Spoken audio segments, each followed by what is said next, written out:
ज्ञान की चेतावनी की वाणी आई है सामने, क्रमांक 306 306। कह रहे हैं गुरुदेव, भक्ति नाम भी उसका है और काम भी उसका है, दाम भी उसका है और धाम भी उसका है। भक्ति क्या है? नाम भी उसका है, काम भी उसका है, दाम भी उसका है और धाम भी उसका है। ज्ञानी, अरे तुझे क्या चाहिए? नाम, काम, दाम या धाम? तू अनामी है, अकामी है, अधामी है।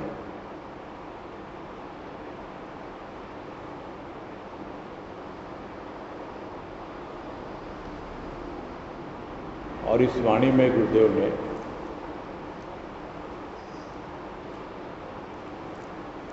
भक्ति और ज्ञान का एक तुलनात्मक अध्ययन किया है।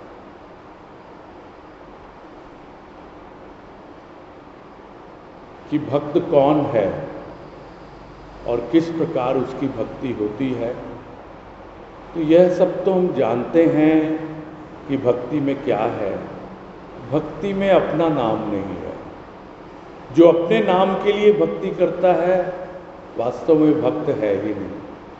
कि मैं भक्ति कर रहा हूँ और लोग मुझे जानें और समझें और मेरा नाम हो।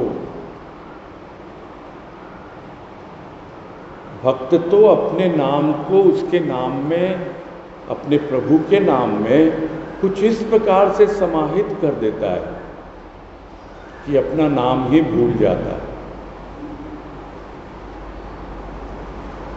और यदि कोई उससे पूछे भी कि भाई तुम्हारी क्या पहचान है,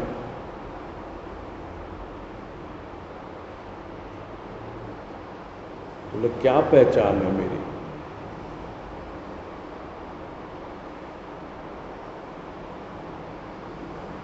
तुम्हारे नाम से जान जाते हैं मुझे लोग। तुम्हारे नाम से यानी प्रभु के नाम से, तुम्हारे नाम से जान जाते हैं मुझे लोग। मैं वो खोई हुई चीज हूं जिसका पता तुम हो। अब तो मेरा पता, ठिकाना, नाम, धाम, काम सब कुछ तुम ही हो। तो भक्ति में क्या है? नाम भी उसका, काम भी उसका। जो कुछ काम कर रहा है, जो कुछ भी कर्म हो रहे हैं, कर्तापन का बिल्कुल भाव नहीं है उसमें। अपने आप हो रहे हैं।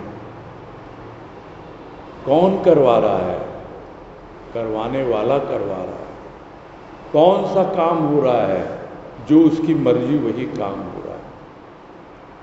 तो काम भी उसका ही है। बच्चों को पालना है, पोसना है, बड़ा करना है, वो भी भगवान का ही काम है। हमारा काम नहीं है वो। हम तो मात्र एक निमित्त बन के उस प्रभु के कार्य को संपादित कर रहे हैं। भक्त यह मान के चलता है कि यह सेवा बच्चों की नहीं हो रही, यह सेवा तो भगवान की हो रही है। यह भक्ति का रूप है कि भक्त की अपनी कोई पहचान नहीं होती, अपना कोई नाम नहीं होता, भक्त का कोई काम नहीं होता। जो भी काम वो करता है वो प्रभु की इच्छा मान करके अपने आप को बस एक माध्यम और निमित्त समझकर वो काम करता है, निष्काम भाव से, बिना फल की इच्छा लिए। क्योंकि काम उसका है, मेरा काम थोड़ा ही है। मैं हुई नहीं जब, तो मेरा काम कहाँ से होगा? काम तो उसका है। उसका काम कर कौन रहा है?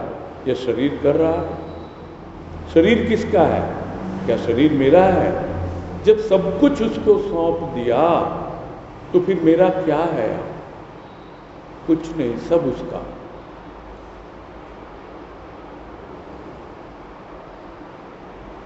गुरुदेव ने कहा, काम तेरा नाम मेरा।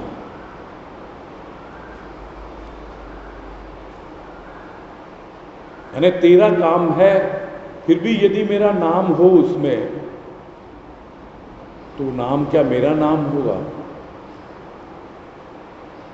फिर भी चलो कोई बात नहीं, लोग जान नहीं पाते, समझ नहीं पाते और मुझे ही महत्व देते हैं। तो काम तेरा नाम मेरा।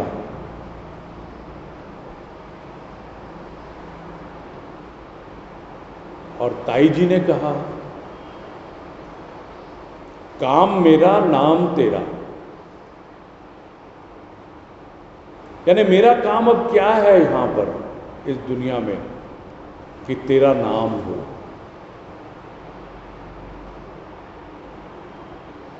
चारों ओर नाम फैले और यही भाव लेकर, यही विश्वास लेकर, इसी दृढ़ता के साथ दाई जी ने पहली बार कलकत्ते सदन की नींव रखवाई। किस लिए? कि मेरा काम है कि तेरा नाम हो, यही मेरा काम है। तो गुरुदेव ने कहा, काम तेरा नाम मेरा, और ताई जी ने कहा, काम मेरा नाम तेरा। किंतु यहां तो कुछ और ही भाव आ रहा है, काम भी तेरा, नाम भी तेरा, सब कुछ तो तेरा ही है। काम भी तेरा, नाम भी तेरा। हमें क्या करना है? जो काम तू करवा रहा है कर। नाम किसका हो रहा है? तेरा ही नाम हो रहा है। तो यह भक्ति का एक विशिष्ट रूप है, जहां काम भी तेरा, नाम भी तेरा और दाम भी उसका। दाम भी उसी का है।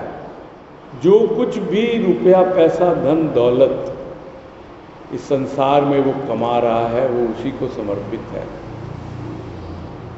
तो उसको क्या अलग से समर्पित है कि अलग से ले जाकर भंडारे में चढ़ावा चढ़ाना है? अरे ये शरीर का पालन पोषण हो रहा है इन रुपये पैसों से, वो किसके हैं? वो तेरे ही तो है। ये जो कुछ व्यवहार में लाया जाता है किसका है? ये तुम्हारा ही तो है। तभी तो प्राणी समझ पाएगा, मैं नहीं, मेरा नहीं, यह धन उसी का है दिया।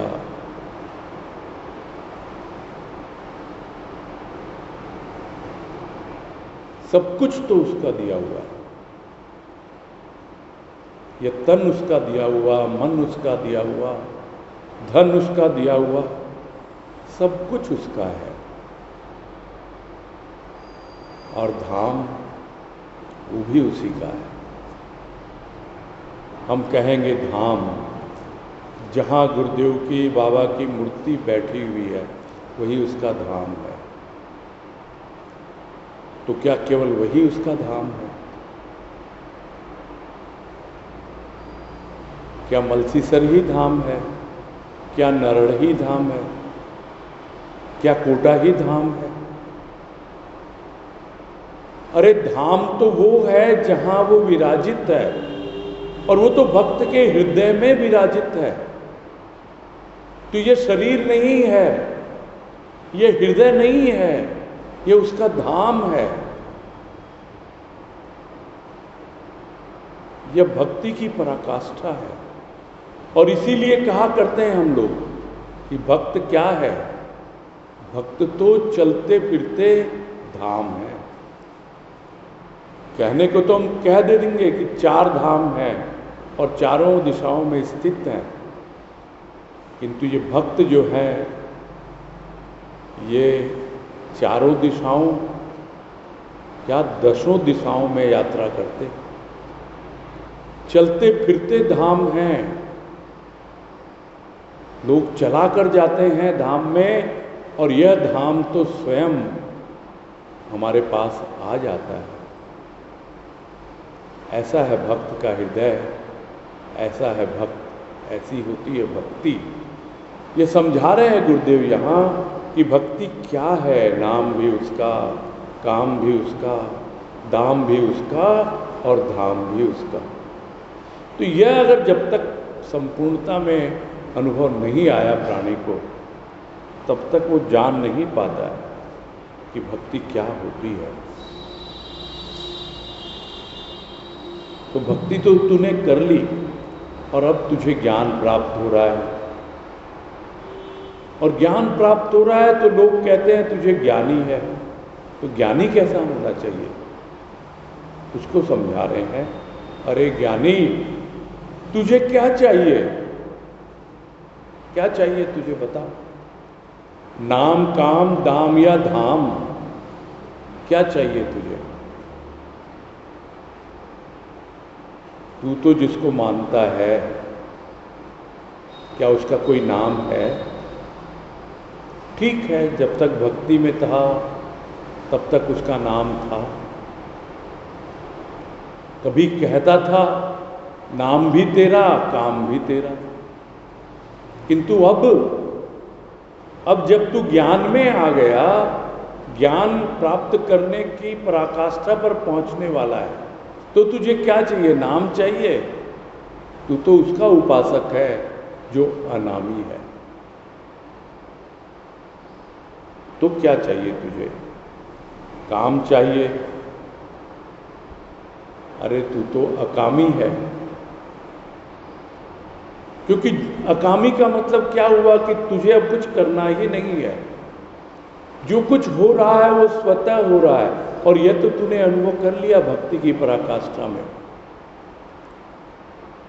कि तुझे अपना नाम नहीं चाहिए, और जो एक नाम रूप तेरे सामने है वो भी अनामी और अरूपी में परिवर्तित हो चुका है। और काम तुझे क्या करना है? तू तो निष्काम भाव से कर रहा है। तू तो कामी नहीं, अकामी है। काम करने वाला है ही नहीं तू। तेरे हाथों से कार्य हो रहा है, किंतु तू हाथों से जुड़ा हुआ नहीं है। शरीर जुड़ा हुआ है, मन जुड़ा हुआ है, बुद्धि जुड़ी हुई है, अहंकार जुड़ा हुआ है, सब कुछ जुड़ा हुआ है, किंतु तू नहीं जुड़ा हुआ। वो तू जो तेरी सच्ची तू है।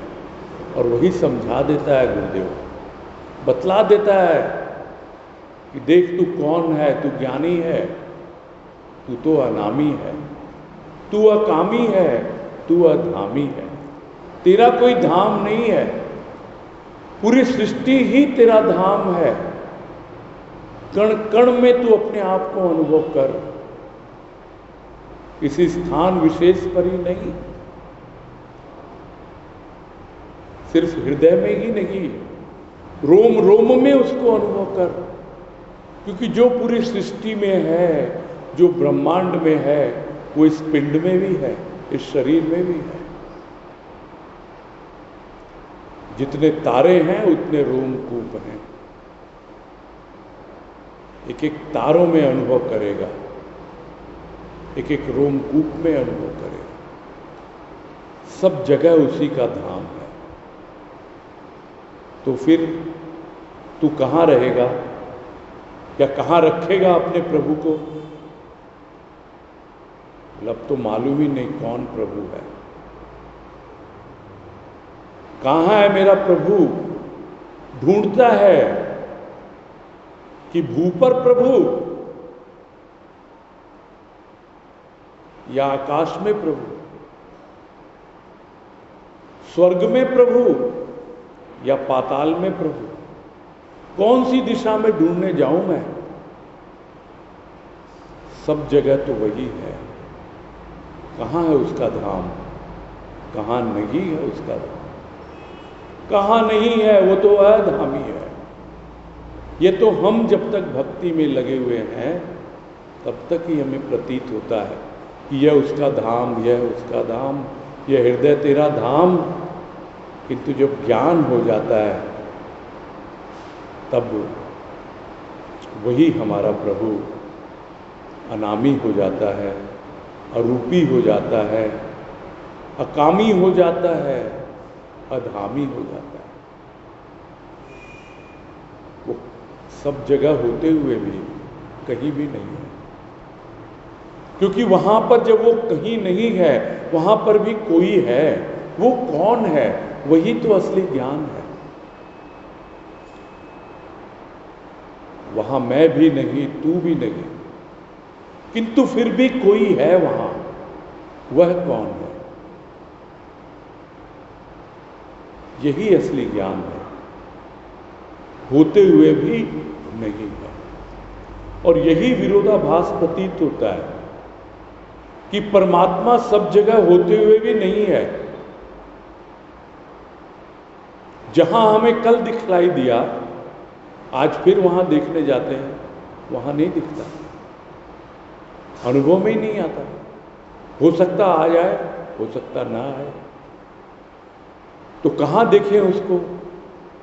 तो बोले जहां नहीं देखा वहां देखो। बहुत देख लिया मंदिरों में, बहुत देख लिया गिरजे और मस्जिदों में, कहां नहीं देखा? अपने भीतर नहीं देखा। वहां देखो, वहां देखो तो वहां मिलेगा। और जब वहां मिलेगा तो धीरे धीरे अपने आप ही समझ में आएगा कि हर स्थान पर वही है। और यही भक्ति की पराकाष्ठा है। और वो किसी स्थान पर नहीं है, लेकिन फिर भी है। दिखता नहीं है, किंतु है। यही ज्ञान।